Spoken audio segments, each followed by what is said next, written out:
Hello, welcome to our online class. Today we will be continuing with the chapter on spreadsheet and introduction.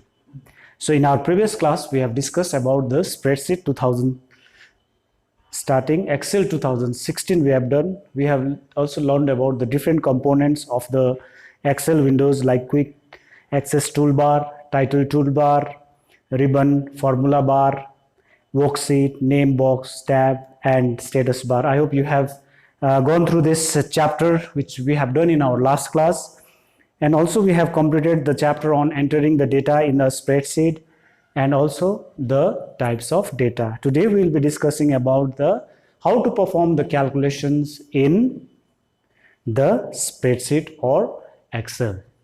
Using AutoSum features also we will be discussing. So in our last class we have discussed about the three types of data like labels, values and formulas. Labels are the descriptive pieces of information. It can be used as the name, age, month and other identifying statistics and contains alphabetic characters. Values are general numbers or dates, and formulas are the inbuilt instruction in the Excel. So formula can be created by linking the cell. So what is a cell? So I need to explain you regarding the cell. So in figure 6 you can see the Excel windows. In this windows you can see the row numbers and row letters, this one. So an Excel sheet consists of the two columns, that is, suppose this is the sheet and it consists of different rows.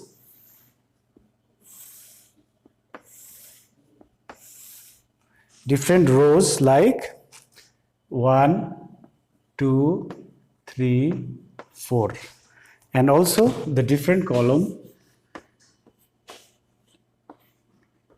Now these are called the cell. Okay, so these are called the cell. Cells are the values, are the place where we can type our data. So as we have discussed that different types of data were there, labels, values, formulas. So these values, labels, values and formulas we have to write inside the cell. Now while doing the calculations we should know the cell address. Now what is a cell address? Now if I write 10 over here and if I write 20 over here, that means I am writing the values in the cell which has an address B2, B column, second row, and B3, that is B column, third row. Okay. Now if I have to add this one, what do I have to do is that I have to give the equals to sign, then I have to specify the address equals to B2 plus B3. So here we can enter the formula. So this is the formula, these are the address. So when we are using the formula, we are specifying the address of the cell in order to add the number.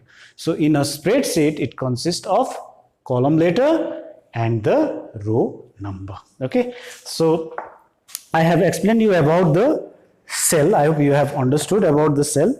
Now in this session we will be learning about the reference also. Now what is a cell reference? So you have understood about the cell. Each cell in the worksheet consists of address. The address is determined by giving the column and row number. Okay. Now, so while copying the formula, sometimes we just want to keep some rows or some column fixed. Okay. So that time we use some reference. There are two types of reference. So let us discuss about the two types of referencing. So what is cell reference? Cell reference refers to a cell or a range of cells in a spreadsheet. This helps Excel to find the value of the data to be calculated by a formula. Values of data to be calculated by the formula. So MS Excel uses the following types of cell referencing. Two types of cell referencing are there. There are relative referencing and absolute referencing. So when the cell refers to the cell or a range of cells in a spreadsheet, this helps the Excel to find the value of the data to be calculated in the formula. For example, cell C3 refers to the column C and row 3. So two types of references are there.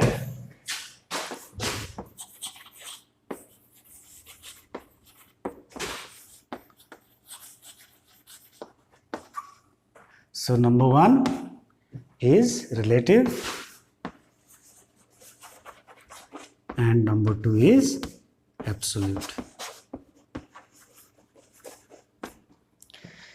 So relative reference is used when you want to use the same calculations across multiple rows and columns. If I need the same calculation throughout the rows and columns, I can use the relative reference. If you copy a cell containing the formula is also copied, and when you paste the cell in the different location in the spreadsheet, Excel automatically updates the cell reference of the formula. So when you, whatever formula is there in that cell, when you copy that cell address will change automatically in the cell reference and it remains the same. Excel automatically updates the cell reference of the formula. Now let us see the example. So one example is given over here. Let us see that example. Now let us take this same example here in this particular field.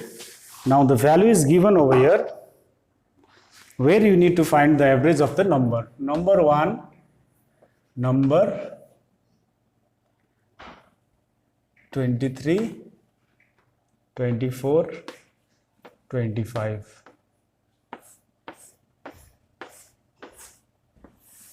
Number 5. Now number 2. Here is 24, 34 and 19. Now I have to add this. I have to find the average of this number.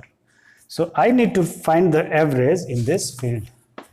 AVG, I need to find this field. Now how to do this? Now one example, I am just referring to the example of the book. Now here in my address, now in case of this, mine is B5. In B5, I have to write the formula to find the average. Here I have to write. So what do I have to do first? First, I have to write cell B5, click the formula bar, type the formula which equals to B2 plus B3 plus B3 divided by 2 and press enter. The average of the cell B2 and B3 is displayed in B5. So we can copy the formula and paste it in another cell. So MS Excel automatically changes the formula to another reference. Now let us write the formula here. Now we are in B2. Now how to write the formula? So always we have to start with the is equals to sign. So here I have to write with is equals to, it will not fit, so I am showing here equals to, I have to take out the average. Now this 23. What is the address of this 23? The address of 23 is B2. What is the address of 24? B3. And what is the address of 25? B4. Now if I do like this and put the division sign and put divided by 3, because I have to take the average, and when I press enter, I will be getting the answer as 24. Here I'll get 24 as the average. Okay.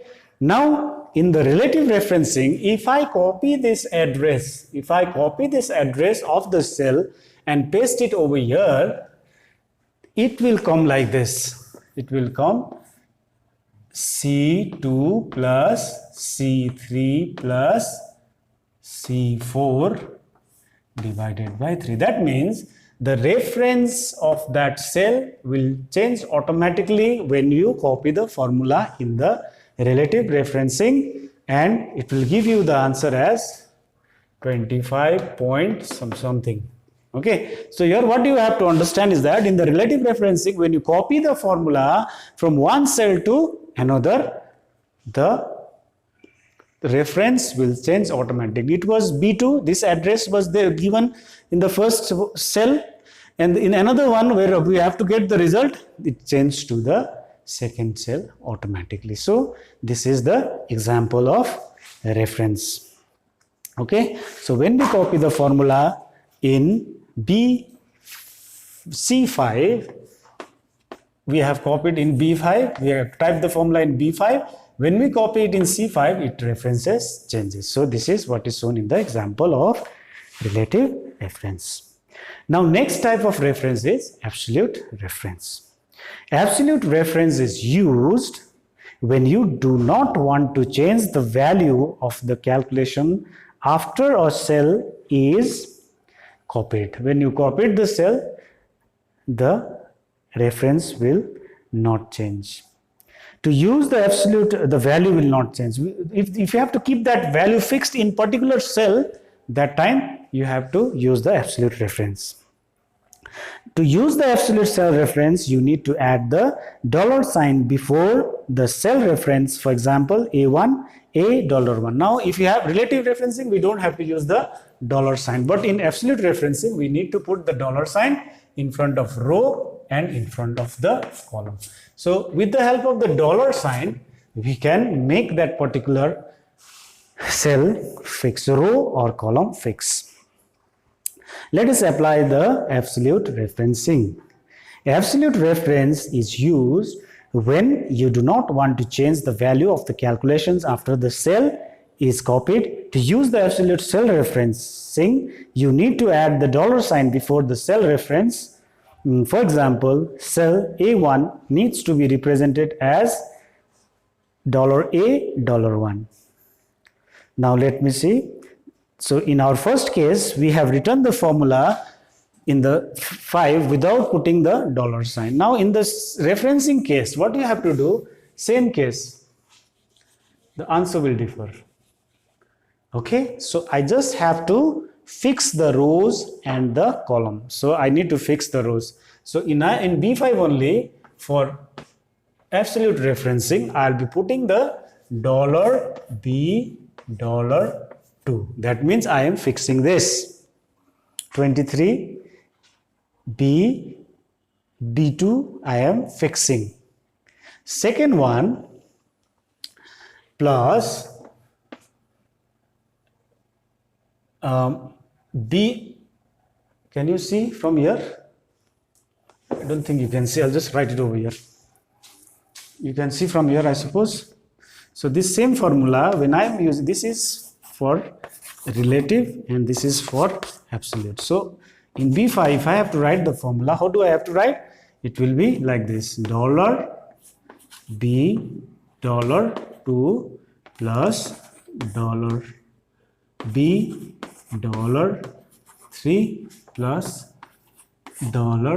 $B, $4 divided by 3. 3 numbers are there, we are taking the average. So this 3 needs to be done. Okay, so when I type this one, I will be getting the answer as 24 itself. Now see, when I copy this same, copy the cell B5 and paste it in C5, the value of 24 is copied in the cell C5 to D5. So whatever values, when I copy this in C5, another cell here, the same will come because I have made this thing fixed by putting the dollar sign. So if you have to fix the values,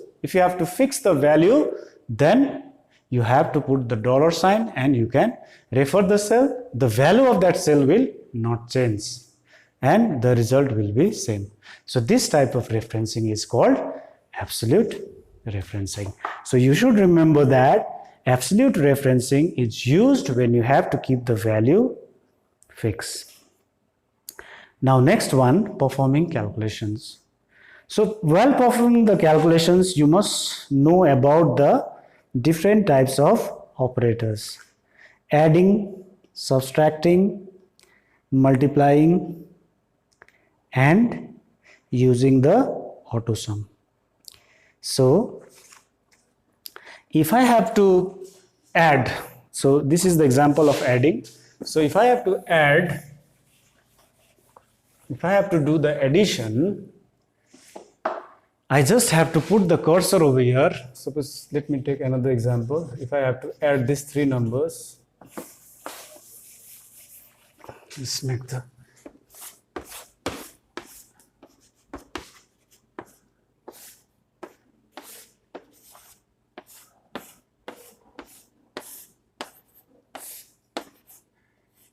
if I have to add, suppose I am writing 10 and 20. If I have to add and to give the result over here, what do I have to do?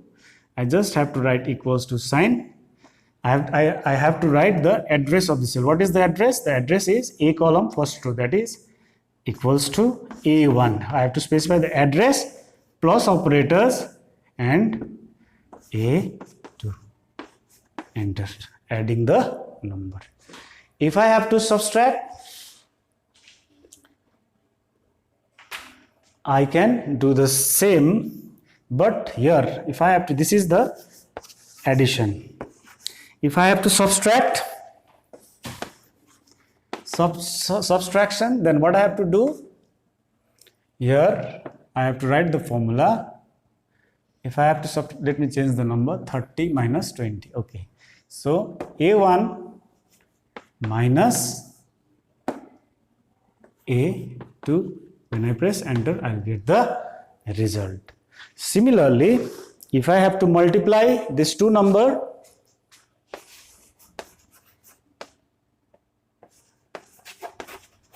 I can just write the operators, multiply A2 and get the result. Okay, so this way we can do the operation, perform the calculations in MS Excel. Now the last part is using the AutoSum features. All these features, addition, subtraction, multiplication, divisions, are inbuilt in Excel. So with the help of the AutoSum features, we can add this and we can perform some of the calculation. Another features available in Excel is called AutoSum. The symbol of AutoSum is like this. This features allows you to perform the addition functions without selecting the cell. So here we have to do the selections in order to add, subtract, multiply. When we use this particular AutoSum features, you don't have to select any cell, it will do it on its own. To use the AutoSum features, follow the steps. Select the cell where the result should appear. Now where you want to put this result, you just have to select. Suppose if I want to put this result here. After that, you have to go to the Home tab from the editing group and click on AutoSum. So you will be getting the AutoSum features on the Home tab. So in the last components, we have learned about the different types of tabs. So in order to use this AutoSum features, you have to go to the tab. Which tab? Home tab, and you have to select the editing group. So this AutoSum is there in the Home tab and the editing group. So you have to go to the Home tab and the editing group. You will see the symbol AutoSum. So there you can get that. After getting that, the selected cell display displays the cell reference from where to where that cell will be shown, and if you press the enter key, the output will be shown. To save the Excel, now saving the file, so likewise in Microsoft Word, it's the same, opening file, saving, all these are Windows file. So saving the worksheet, you just have to go to the file, click on the save option. So when you are saving for the first time, save as dialog box will come. You have to give the file name and the locations where you want to save, and you can click on the, write the file name and enter. Your file will be saved in the locations where you want to save the file. So this is similar to Microsoft Word. Okay, so today we have done the chapter. I have given you the exercise in your PDF file. I hope you have gone through it. I want you to go through it properly and go through the chapter, and we will be doing this again. This one, some more question again, and for today we will just keeping till here. Okay, thank you very much.